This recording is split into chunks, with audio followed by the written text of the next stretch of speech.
Hi everybody, my name is Mary and this is my first ABS conference. I'm very excited to be here today and to talk about how Western lowland gorilla behavior and physiology is impacted by visitor viewing access.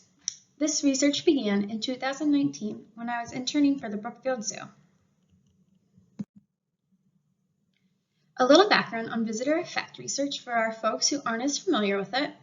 Copious amounts of visitor effect studies exist, but they lack the inclusion of restricted viewing and the impact it holds on animal welfare. Multiple measurements such as behavioral and physiological measures are fundamental to include within visitor effect studies to unerringly grasp how a variable influences animal welfare. Our research is focused on restricted viewing, and while it has not been extensively researched compared to other visitor effect variables, there is still some research that incorporates regulating visitor viewing access. Other common variables include, but aren't limited to, crowd size, density, visitor proximity to the habitat, the animal's individual personalities, and visitor behavior. Our research question asked, how does 360-degree visitor viewing access impact gorilla welfare? We examined the gorilla's welfare through behavioral and physiological indicators. This study was administered in Tropic World at Chicago Zoological Society, Brookfield Zoo's gorilla habitat. If you're not familiar with the gorilla's habitat, it is very unique. Visitors are able to view the gorillas from 360 degrees around the habitat. As you can see in the photo of the habitat map, the walking path is outlined in dark blue. In the top right is the visitor entrance highlighted in green, and the exit is highlighted in red. Visitors have the option to either start the viewing walkway from the north or east path or exit immediately. This research was executed over a 6-week period. The first 3 weeks of the study, guests had access to the entire walkway around the gorilla's habitat. We considered this our baseline data. Immediately following baseline, the visitor walkway was reduced to only the east path. The red dashed lines indicate where the viewing was restricted. Here is an actual picture of the gorilla habitat at Brookfield Zoo. On the right side of the screen, where you can see a woman in pink standing, is the north path, and the west walkway is behind the gorillas, where you can see a gathering of families observing the primates. Behavioral states and events were collected during 10-minute focal observations, applying instantaneous sampling for behavioral states and all occurrence for behavioral events. Observations were taken from the east walkway at all times of the study, and we collected our data through the Zoo Monitor application. Fecal samples were collected 3 times a week for every individual except for the infant throughout the study, yielding a total of 108 samples.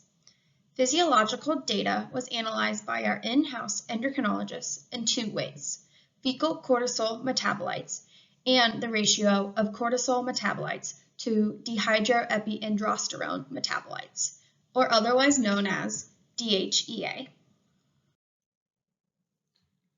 We also included behavioral diversity in our analysis of the gorilla's welfare, since it is a potential positive indicator of welfare. Behavioral diversity reveals if behavior needs are being met. If an animal's behavioral diversity is low, it is likely engaging in stereotypies or maybe even lethargic, which both can be signs of negative welfare. In our analysis, we only included species-specific behaviors. The in-house endocrinologist analyzed the physiological data through cortisol and the ratio of cortisol to DHEA.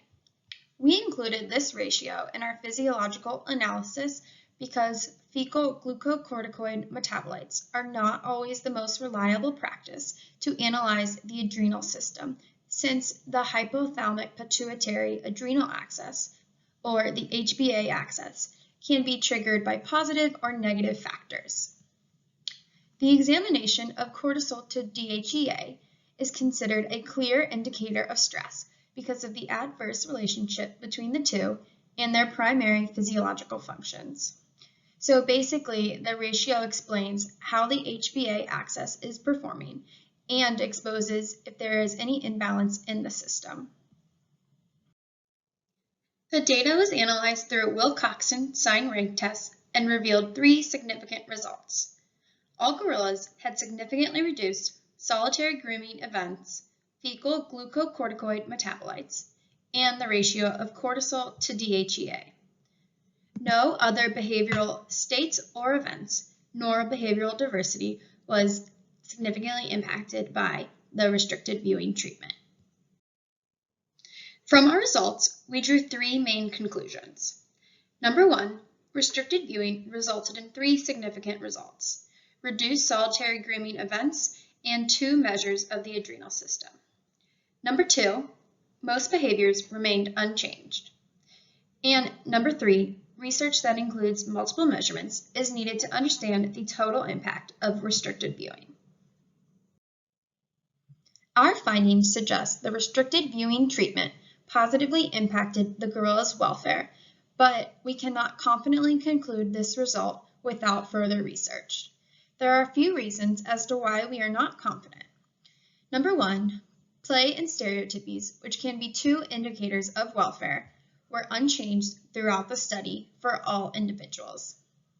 Number 2, solitary grooming has been connected to stressful and social situations. Future research is needed on solitary grooming and the meaning behind the behavior.